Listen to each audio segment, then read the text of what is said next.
Bienvenidos a este análisis. Vamos directo al grano. Imaginemos por un momento la Europa medieval. La Iglesia no solo estaba lidiando con inmensas presiones externas, sino que de repente, ¡boom!, se topa con una crisis interna monumental. Una crisis que literalmente amenazaba con derrumbar a la sociedad desde sus cimientos.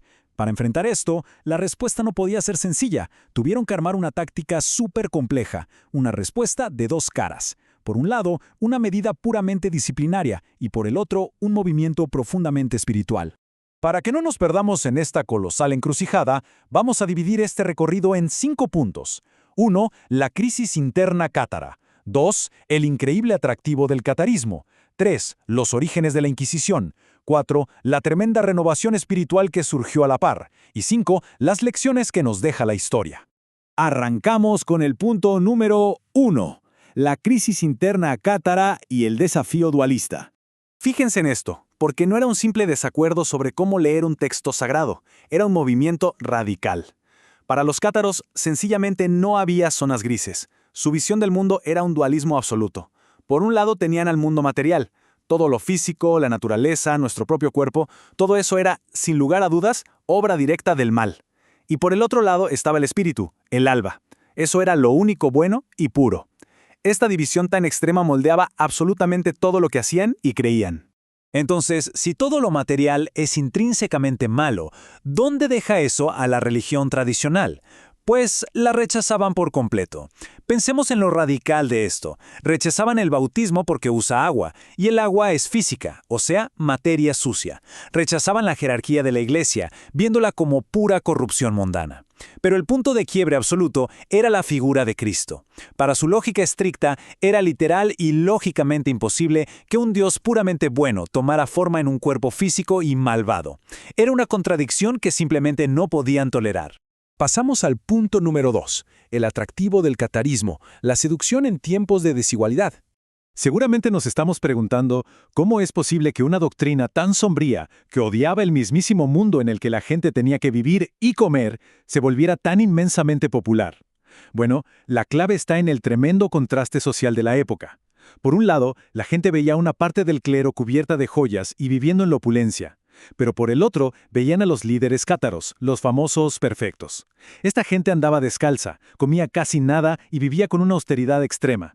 En medio de un mundo tan desigual, esa pobreza voluntaria y esa coherencia moral absoluta resultaban fascinantes y súper seductoras para la gente común que estaba hambrienta de verdadera espiritualidad.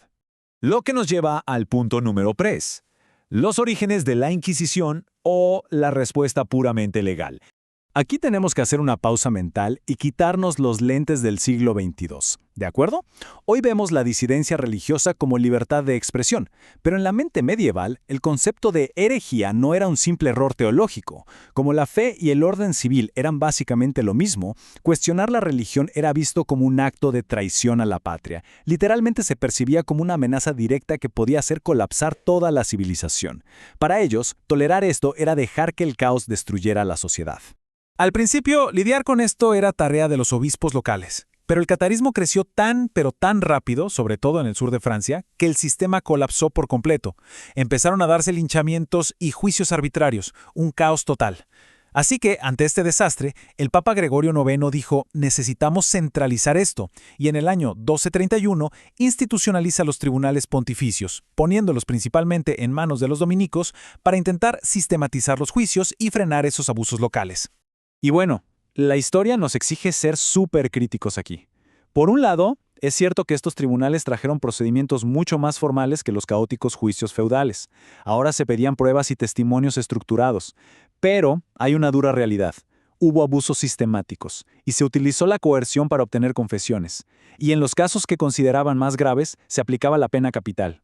Ojo, esta última la ejecutaba la autoridad civil, ya que la Iglesia técnicamente no podía derramar sangre. Es un capítulo oscurísimo y súper complejo que nos muestra unas instituciones tratando de mantener el control con las rudimentarias herramientas de su época. Pasamos ahora al punto número 4, la renovación espiritual y la respuesta misionera. Porque seamos sinceros, un mazo legal nunca ha cambiado el corazón de nadie. La Iglesia entendió que para frenar una idea tan fuerte no bastaba con prohibirla, necesitaban una idea mejor. Así que, a la par de la Inquisición, nació un movimiento profundamente espiritual impulsado por las órdenes mendicantes. Tenían que ofrecerle a la gente un modelo de vida igual de auténtico y desapegado que el de los cátaros, pero anclado en la tradición. Aquí es donde entran en acción unos verdaderos gigantes, Francisco de Asís y Domingo de Guzmán. Lo que hicieron fue básicamente combatir fuego con fuego. Adoptaron las mismas tácticas que hacían tan famosos a los cátaros, la pobreza radical y la predicación en las calles codo a codo con el pueblo llano. A eso le sumaron una teología súper sólida. Pero la jugada maestra fue esta. Frente al pesimismo de los cátaros que odiaban el mundo, los franciscanos y dominicos le dieron la vuelta a la narrativa. Afirmaron con total alegría que la creación era buena. Demostraron que se podía ser radicalmente puro sin odiar lo físico, porque al final del día era obra divina. Como un dato súper interesante al margen, toda esta época era una verdadera olla de presión cultural. Junto a estos grupos, también empezaron a brotar montones de movimientos radicales y herejes visionarios.